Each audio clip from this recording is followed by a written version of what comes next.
¿Me confirmas, por favor, Ingrid, si se está viendo la presentación? Sí, señora, sí se está bien. Muchas gracias. Bueno, esta es nuestra tercera webconferencia del curso de análisis económico de proyectos. La agenda que tenemos para el día de hoy es la siguiente. En primer lugar, vamos a hablar sobre algunos aspectos de la construcción del flujo de caja que, teniendo en cuenta la fase anterior, considero que es importante que fortalezcamos. En segundo lugar, vamos a hablar sobre una guía rápida de indicadores financieros que se utilizan para hacer la evaluación de proyectos. En tercer lugar, vamos a abrir el espacio para sus preguntas y finalmente algunas recomendaciones para el desarrollo de la actividad de la fase que está en curso. Con respecto al primer punto, considero importante empezar por lo que es el costo variable unitario. Como habíamos hablado en la webconferencia anterior, es importante considerar este costo para tener un mejor cálculo del costo total de producción. Aquí es importante tener en cuenta por lo menos tres aspectos. Primero, ¿cuál es la producción estimada? Estas son las unidades que se van a vender en cada uno de los periodos.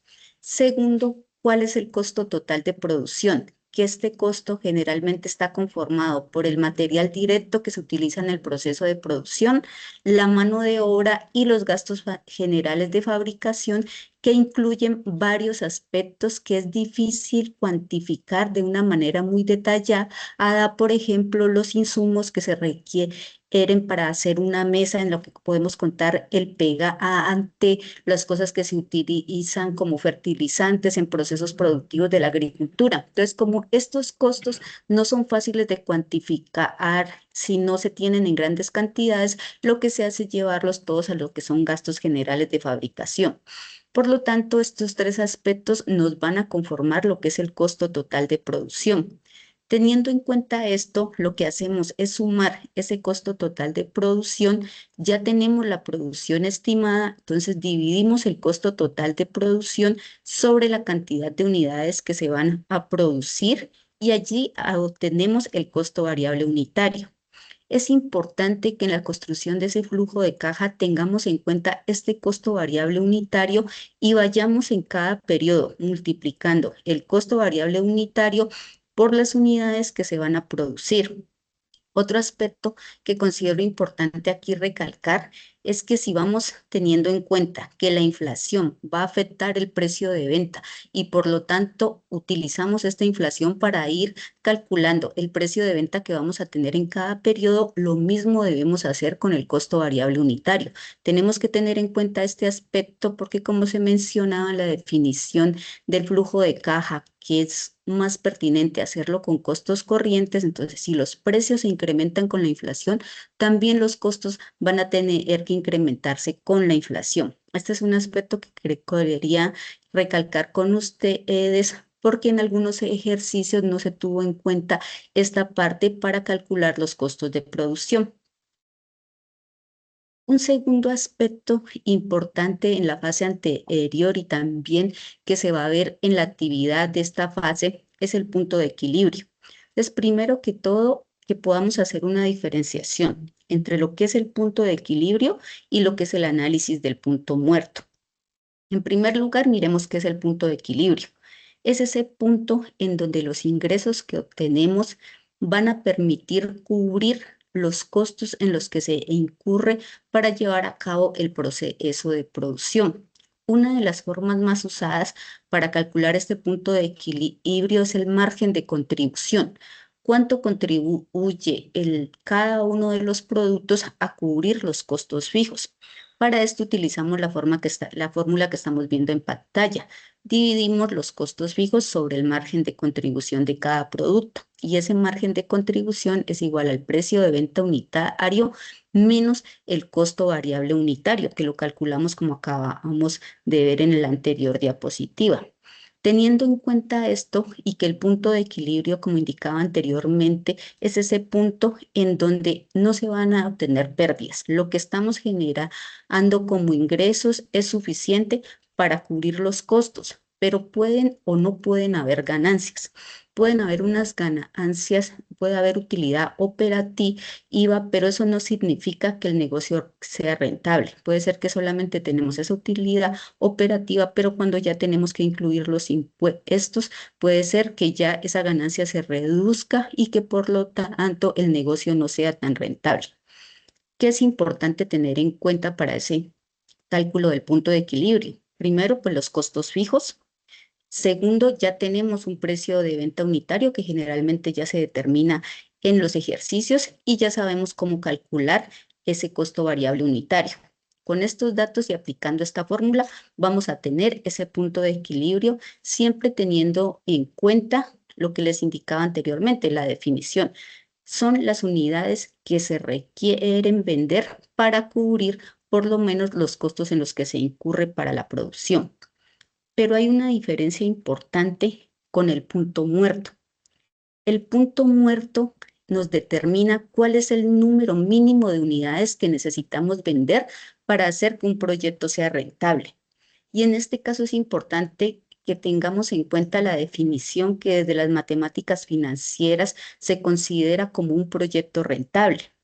Esto es cuando decimos que el BPN es igual a cero, es decir, que el inversionista está ganando lo que esperaba obtener y que está alcanzando la tasa interna de retorno que también se había propuesto. Entonces, ya no solamente estamos cubriendo los costos, sino que en ese punto sí estamos seguros de que se está generando una rentabilidad. Estamos generando una ganancia a partir de esa inversión que hemos realizado.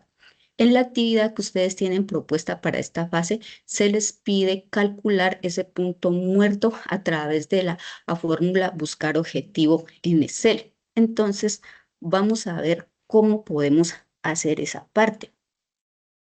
Aquí estamos considerando un flujo de caja. Primero, entonces, ya tenemos el flujo de caja construido. Ustedes pueden ver que aquí ya tenemos un valor presente neto y tenemos un valor de la tasa interna de retorno. También es importante considerar que ya tenemos la tasa de oportunidad del inversionista y las unidades que se van a vender en ese año. ¿Qué se pide con el análisis de costo muerto? Que encontremos cuál es el mínimo número de unidades que tenemos que vender para que el BPN sea igual a cero y esta TIR sea igual a la tasa de oportunidad que está exigiendo el inversionista para poder invertir en ese proyecto. ¿Cómo lo calculamos desde Excel? Ya teniendo estos datos, lo que hacemos es vamos aquí a datos, vamos acá a esta parte de análisis de hipótesis y aquí buscamos precisamente esta fórmula de buscar objetivo. Entonces, en definir celda, lo que vamos a colocar es el valor presente del BPN, porque este es el que queremos que se haga igual a cero. Entonces, aquí en la siguiente celda que nos piden, lo que vamos a hacer es colocar cero. Queremos que esta celda donde actualmente tenemos el BPN sea igual a cero. Y cambiando qué celda, aquí es donde estamos buscando cuál es el número de unidades que necesitamos vender para que ese BPN sea igual a cero y para que la TIR sea igual a la tasa de oportunidad del inversionista. Ya con estos datos vamos a dar a aceptar. Aquí le damos a aceptar nuevamente y ustedes pueden ver el cambio que hubo en el número de unidades. Inicialmente teníamos 1.200 y acá ya nos aparece un aproximado de 293. Entonces, ese sería el punto muerto, el número mínimo de unidades que necesitamos vender para que el proyecto sea rentable. Fíjense también en cómo cambia acá. El BPN se hizo igual a cero y la TIR tomó el mismo valor de la tasa de oportunidad del inversionista. Entonces, esto es lo que se pide en la actividad en uno de los puntos de que podamos hallar ese punto muerto utilizando esta fórmula de Excel. Este ejemplo era lo que les quería mostrar para que puedan también desarrollar esa parte de la guía. Esto con respecto al primer punto de nuestra agenda de aclarar esos puntos que considero de pronto están causando un poco de confusión y que también les faciliten el desarrollo de la actividad propuesta para esta fase. Llegando al segundo punto de nuestra agenda, vamos a ver rápidamente algunos de los indicadores financieros más usados para medir la rentabilidad de un proyecto. Vamos a ver el valor presente neto, que ya lo hemos estado trabajando a lo largo de la asignatura, la tasa interna de retorno, el periodo de retorno de la inversión y el indicador beneficio-costo.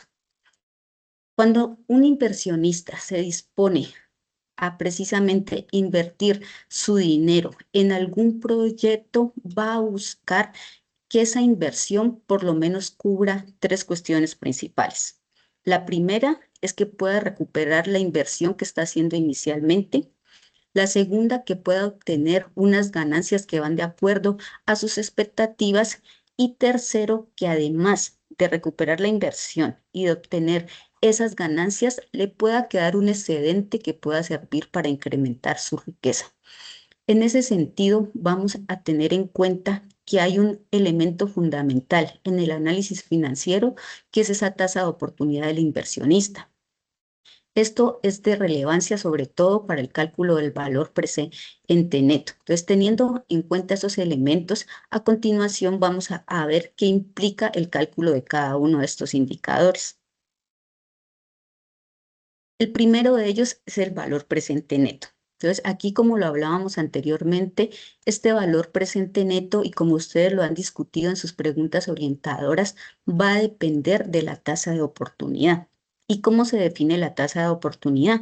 Es esa tasa máxima que el inversionista podría obtener dentro de diversas posibilidades de inversión que le presentan en el mercado. Generalmente un inversionista puede comparar con un título valor. El más común es cuánto está pagando un banco por un CDT, cuál es la tasa de rentabilidad de ese producto que es el más conocido y qué tasa de rentabilidad considera que le puede ofrecer esa alternativa de inversión que estamos evaluando. Pues teniendo en cuenta esa tasa de oportunidad, que es cuánto es lo que el inversionista desea ganar, es como calculamos el valor presente neto.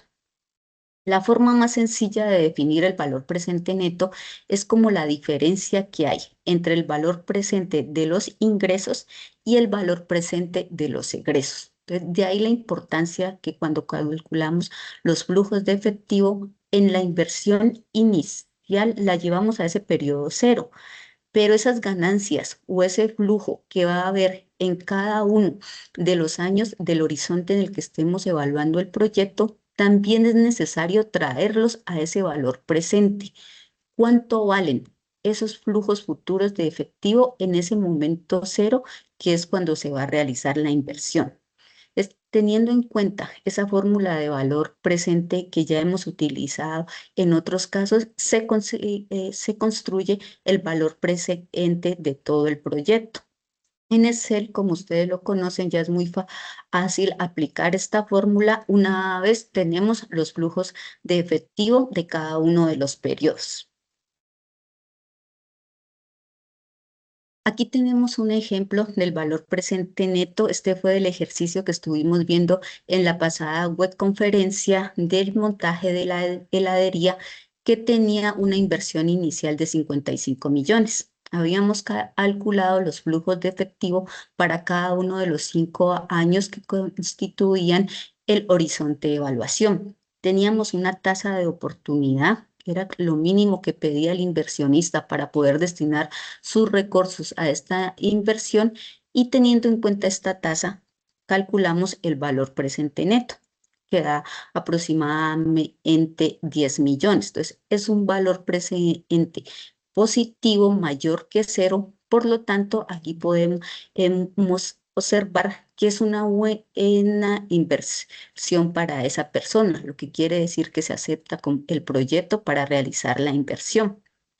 Pero aquí también podemos ver en este mismo ejemplo que si subimos un poco la tasa de oportunidad, pasamos de 11 a 20%, esa tasa de oportunidad, miren ya cómo cambia el valor presente neto.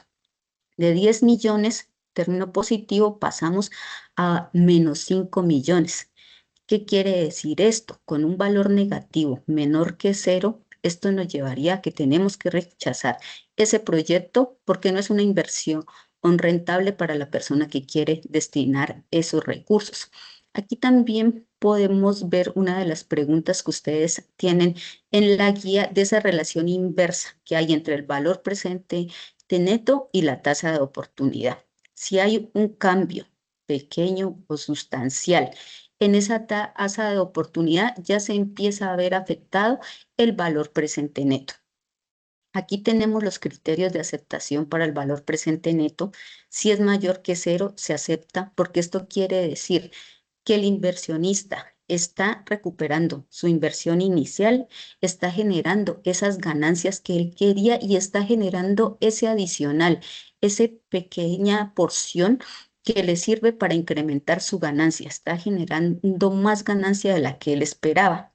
Si el BPN es igual a cero, es indiferente, el inversionista va a ganar lo que esperaba ganar. Y si el BPN es menor que cero, se rechaza porque aquí va a haber, el inversionista no va a obtener las ganancias que tiene la expectativa de generar.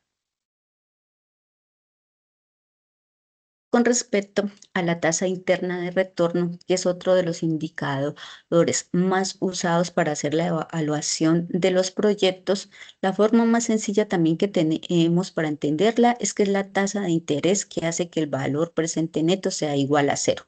Es decir, que en esta tasa el inversionista está obteniendo las ganancias que espera obtener.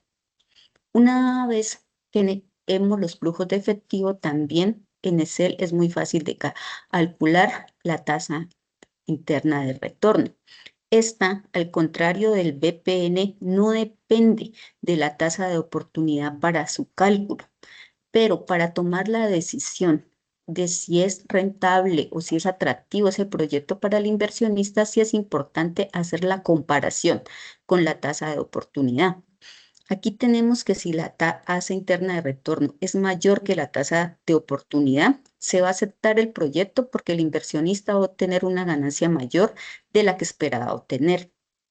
Si la TIR es igual a la tasa de oportunidad, está cumpliendo las expectativas también del inversionista, por lo tanto, pues ya es una decisión de él si lo quiere o no lo quiere hacer. Y si la tira es menor que la tasa de oportunidad, el proyecto se debería rechazar porque no está cumpliendo este proyecto con las expectativas de ganancia que tiene el inversionista. Estos dos, valor presente neto y la tasa interna de retorno, son los dos indicadores más usados en la evaluación del proyecto. Generalmente van juntos, se calcula tanto el BPN como la tasa interna de retorno para tener una decisión mejor argumentada de si se decide o no invertir en ese proyecto.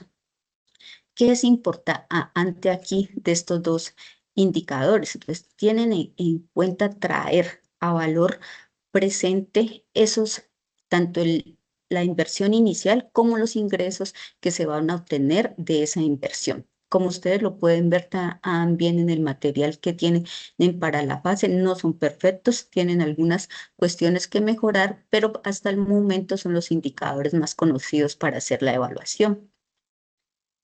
Estos indicadores también se complementan con dos adicionales. Uno de ellos es el periodo de retorno de la inversión, conocido como el PRIP. Básicamente, lo que mide este indicador es el tiempo que se necesita para recuperar la inversión inicial comparando los flujos netos de efectivo que genera un proyecto. Podemos tener dos clases de periodo de retorno de la inversión. Uno, que es el payback simple.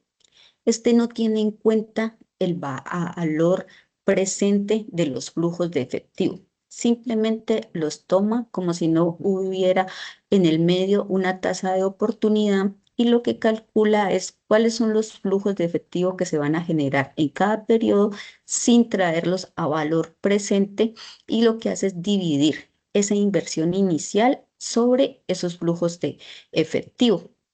Aquí, por ejemplo, tenemos, si se fuera a hacer una inversión de 10,000 pesos y tenemos un flujo de efectivo en promedio para todo el periodo del horizonte de medición de 3.000 pesos, podemos indicar que el periodo de retorno de la inversión estaría aproximadamente en 3 años y 3 meses. Y esto lo obtenemos de dividir esa inversión inicial sobre el promedio de los flujos de efectivo. Pero reitero, aquí no se tiene en cuenta esa tasa de oportunidad y traer a valor presente esos flujos de efectivo. Al contrario, el payback descontado sí tiene en cuenta la tasa de oportunidad y por lo tanto es el más recomendable para usar. Su cálculo es un poquito más complejo, pero va a generar una mayor certeza de cómo ese proyecto va a generar una rentabilidad teniendo en cuenta el tiempo.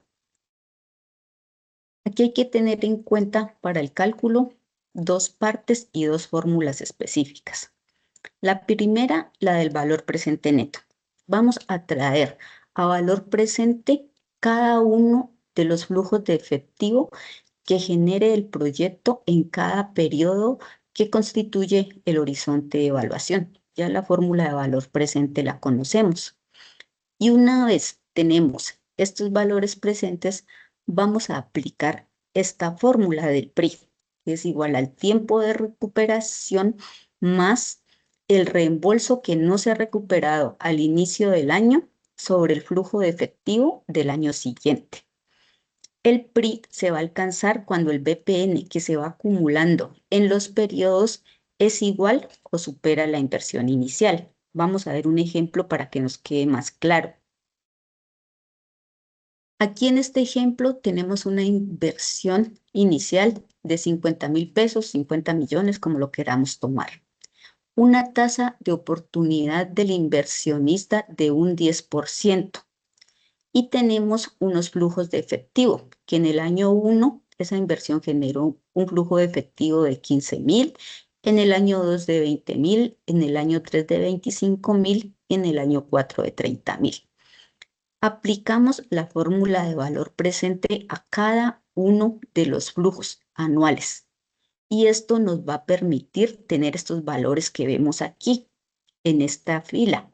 Entonces, el valor presente neto de esos 15 millones va a ser aproximadamente de 13.000, el del segundo año de aproximadamente 16.000, el del tercer año cercano a los 19.000 y el del cuarto año cercano a los 20.500. Ya tenemos estos valores presentes de cada uno de los periodos. Tenemos que tener los valores presentes acumulados. Entonces, ¿cómo hacemos esto? De una forma muy sencilla. Para el año 1, pues no tenemos otro valor presente que sumarle. El valor presente acumulado de ese año va a ser igual al valor presente del año 1. Para obtener el BPN acumulado del segundo año, vamos a sumar el del primer año y el del segundo año. Aquí nos va a dar cercano a los 30.000. Para el tercer año vamos a sumar el acumulado que llevamos en el año 2 más el valor presente del año 3 y así sucesivamente para el valor acumulado del año 4 vamos a sumar el acumulado que llevamos en el año 3 más el valor presente de ese año 4. Esto nos va a dar un valor acumulado aquí aproximado de 69.000. Ahora sí, ya hemos obtenido tanto los BPN de cada año como el BPN acumulado. Si ustedes se dan cuenta, tenemos una inversión de 50.000 y lo que nos indica el PRI es en qué año recuperamos esa inversión o la superamos. Aquí podemos ver que en el año 3 vamos con un BPN acumulado de 48.948. Es decir, ya nos estamos acercando a recuperar la inversión inicial. Todavía nos falta un poquito. Ya en el año 4, teniendo en cuenta el BPN acumulado, ya hemos superado esa inversión inicial. Tenemos 69.000 contra una inversión inicial de 50.000. Una forma sencilla de decir cuál sería el periodo de retorno de la inversión de este ejemplo que estamos considerando, es decir, va a estar el PRI cerca a los 3 años, porque en el año 3 ya hemos recuperado la mayor cantidad de la inversión inicial.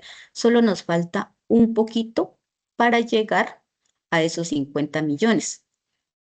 Pero si queremos tener un dato más aproximado de cuál es ese tiempo, lo que vamos a hacer es aplicar esta fórmula que acabamos de ver acá. ¿Cuál es el tiempo de recuperación? ¿Cuál es el reembolso que no se ha recuperado al inicio del año? O sea, al inicio de ese año 3. Tenemos aquí que para calcular ese reembolso no recuperado, pues vamos a tener la inversión inicial y le vamos a restar el acumulado que vaya en ese año y lo vamos a dividir sobre el flujo de efectivo del año siguiente. Entonces, calculamos aquí solamente con el BPN acumulado que el periodo de retorno de la inversión va a estar más cercano a los 3 años. Por lo tanto, ese es el tiempo que llevaremos a la fórmula. Ahora, para calcular ese reembolso, esa inversión que no se ha recuperado al inicio del año, vamos a la inversión inicial, le vamos a restar el acumulado de BPN que va en ese año.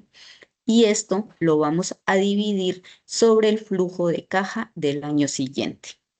Realizando esa operación, vamos a tener un PRI exacto de 3,05 años. Ese sería el tiempo que se demoraría en recuperar la inversión que se hizo en ese periodo cero.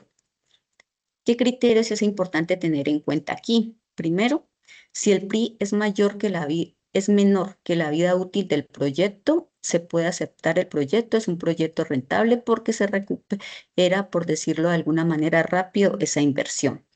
Si el PRI es mayor, si se demora muchos años en recuperar la inversión, quiere decir que esa recuperación va a ser muy lenta. Por lo tanto, esto hace menos atractivo al proyecto. Esto con respecto al PRI.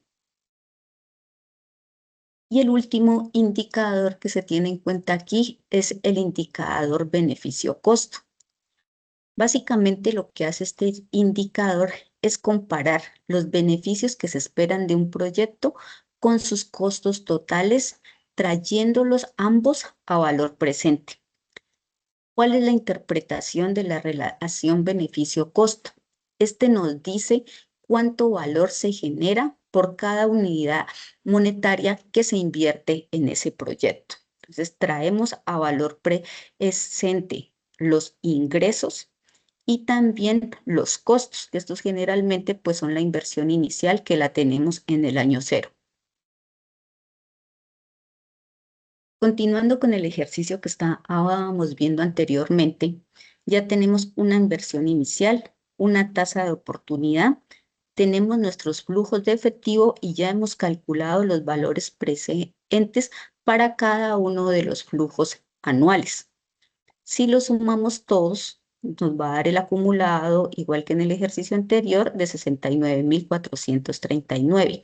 Este va a ser el valor presente de los ingresos que va a obtener el proyecto. Y ya tenemos que los costos en valor presente, que son esa inversión inicial, son de 50 millones. Al hacer esta operación, dividir los ingresos totales traídos a valor presente sobre la inversión inicial, vamos a tener un ratio de 1.4, que es mayor que 1. En este caso, lo que nos indica este indicador es que se puede aceptar el proyecto, que por cada peso que se está invirtiendo en el proyecto, este está generando 1.4, por lo tanto es un proyecto rentable. Si cambiamos un poquito el ejercicio y disminuimos los flujos de efectivo, como ustedes pueden ver en la tabla de abajo, vamos a hallar unos BPN diferentes. Traemos igual cada uno de esos flujos a valor presente y tenemos un total de 40.663. Lo dividimos igualmente sobre la inversión inicial y aquí nos va a dar un ratio de 0.8.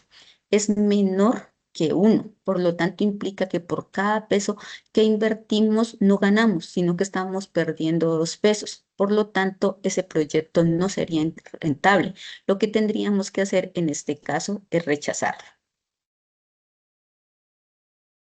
Para resumir lo que acabamos de ver con respecto a los indicadores, generalmente se utilizan el BPN o el valor presente neto, la TIR, pero también podemos complementar ese análisis teniendo en cuenta el periodo de retorno de la inversión y la relación beneficio-costo.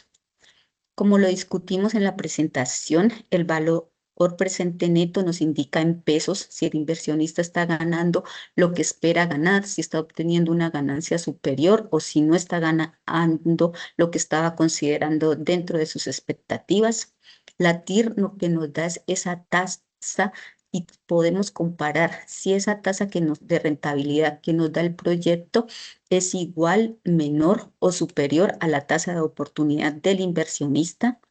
El PRI lo que nos hace es definirnos el tiempo en el cual vamos a recuperar esa inversión y finalmente la relación costo-beneficio lo que nos indica es por cada unidad que invertimos monetaria, que invertimos en el proyecto, cuánto estamos obteniendo de ganancia. Esta es lo que les quería comentar con respecto a los indicadores que se utilizan para hacer la evaluación de los proyectos. No sé si hay preguntas hasta aquí. Voy a dejar de compartir.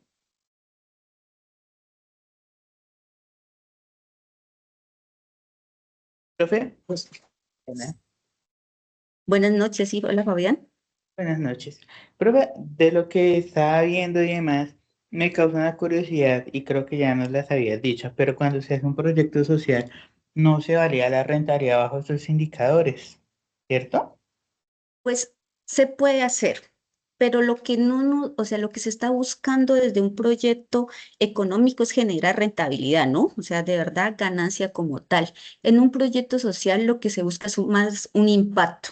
¿A cuántas personas estamos beneficiando como tal? Por lo tanto, si bien estos indicadores nos pueden dar luces de, por ejemplo, la relación costo-beneficio, podría ser un indicador que uno podría usar, pero sería más acertado considerar a cuántas personas se les está mejorando la calidad de vida, cómo se está mejorando la cobertura de un servicio básico, por ejemplo, cuántos estudiantes pueden ingresar a la educación. Ese tipo de indicadores de cobertura, de impacto, serían más acertados para un proyecto social. Profe, es que te lo pregunto porque digamos que cuando uno se postula a proyectos sociales o algo y uno va a la tabla de costos, siempre va a estar en pérdidas. Entonces yo no sé si hay o una tablita que le diga, no, por Ujú. cada persona beneficiada te equivale, digamos, a 1 millón, 2 millones. O eso ya Ahí queda a discreción de los inversionistas que digan, bueno, sí, quiero invertir en ese proyecto social. ujú. Dependería mucho de la información que podamos obtener, Fabián. Si, por ejemplo, yo les comentaba, creo que en la primera webconferencia que hablábamos de esa parte, si uno puede saber que ese proyecto invierte, digamos, 100 pesos, pero que el costo de atender una persona que se enferma por consumir agua no potable es de 130, le puedes justificar al inversionista que estás haciéndole un ahorro de por lo menos 30 pesos, pero eso ya depende de la información que podamos conseguir para justificar esos costos. Y lastimosamente nuestras fuentes de información no son las mejores. Entonces, dependiendo del sector, suele ser bastante difícil de tener información pues que esté bien argumentada, que sea de fuentes idóneas para uno poder justificar eso. Les comentaba también esa vez en los proyectos de ciencia, tecnología e innovación, cuando obligan a hacer MGA, que es una herramienta que está más destinada para proyectos de infraestructura, proyectos como vías, todo ese tipo, y también hay que calcular este tipo de indicadores. Y nos pasaba lo mismo que tú dices, van a dar en negativo, pero entonces aquí es donde hay que argumentar con base en el beneficio y de los objetivos y el alcance que se haya establecido en el proyecto.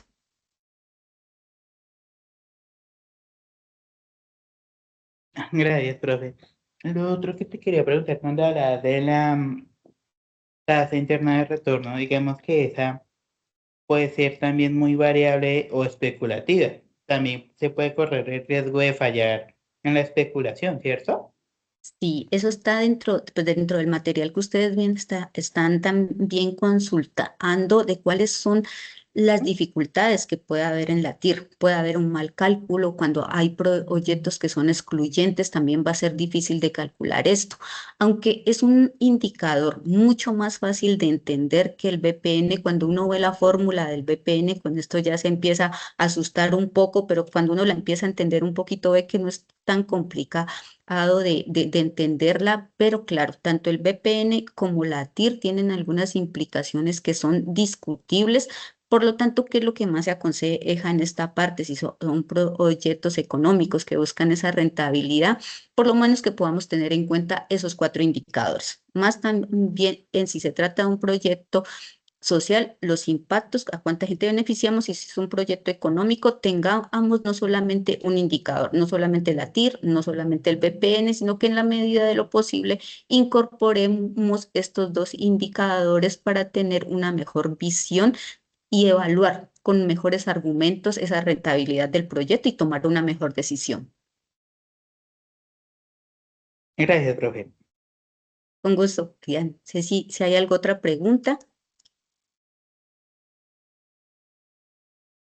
Bueno, mientras de pronto van pensando si tienen alguna otra pregunta, yo les quería hacer algunas recomendaciones también para la fase que estamos cursando y lo vi pues con respecto a los anteriores trabajos que se entregó. Lo primero aquí que es importante tener en cuenta cuando vayan a hacer la parte de las preguntas orientadoras, la mayoría han contestado bien en el foro, esas son las respuestas concretas, pero sí les recomendaría que cuando ya vayamos a hacer la entrega de la parte final, tratemos de hacer unas explicaciones un poquito más amplias de esas preguntas orientadoras y eso es lo que tienen que hacer en la parte de lesión, que ya debería estar cumplida hoy. Ya cada uno hace su propuesta de las respuestas, que como les digo, todas están correctas, pero sí discutir un poquito o más esa parte entre ustedes como grupo y esa retroalimentación que hacen entre todos, plasmarla en el documento final. Aquí también es importante que en ese documento final queden plasmadas esas respuestas finales que ustedes dan como grupo. Es una actividad colaborativa, por lo tanto, lo que espero ver en esa parte es eso, las preguntas, las respuestas a las preguntas orientadoras ya un poquito más extensas, un poquito mejor argumentadas, porque se supone que ya se hizo la discusión como grupo. Y también tener en cuenta que como es una actividad colaborativa, no entregar las respuestas de cada uno, ni tampoco el desarrollo del ejercicio, del flujo que se les está pidiendo en el anexo, no entregar el de cada uno. Es uno por grupo porque es una actividad colaborativa.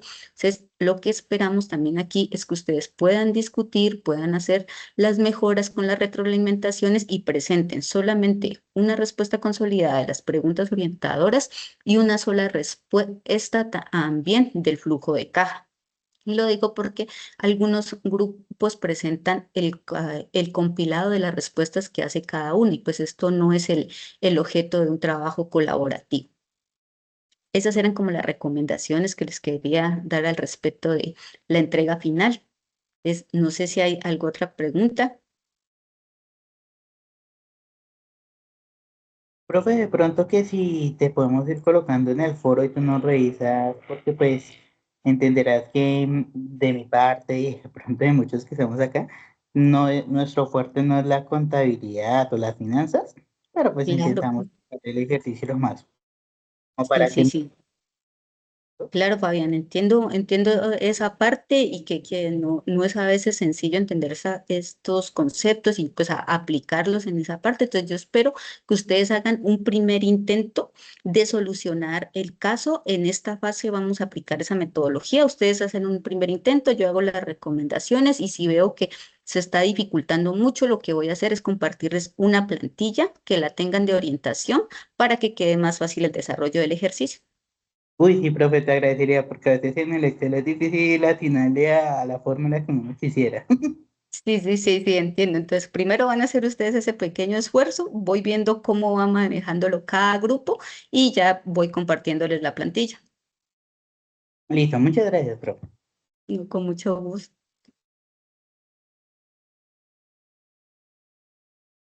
Bueno, si no hay más preguntas, les agradezco mucho su presencia en esta web conferencia. Nos estamos comunicando por el foro y les deseo una feliz noche. Muchísimas Igualmente. gracias. Que Profe, descansen. Buenas noches para todos. igual. Hasta luego. Buenas tardes. Buenas, Tatiana. Sí, señora. Chao, profe, muchas gracias. Que estén muy bien, que descansen.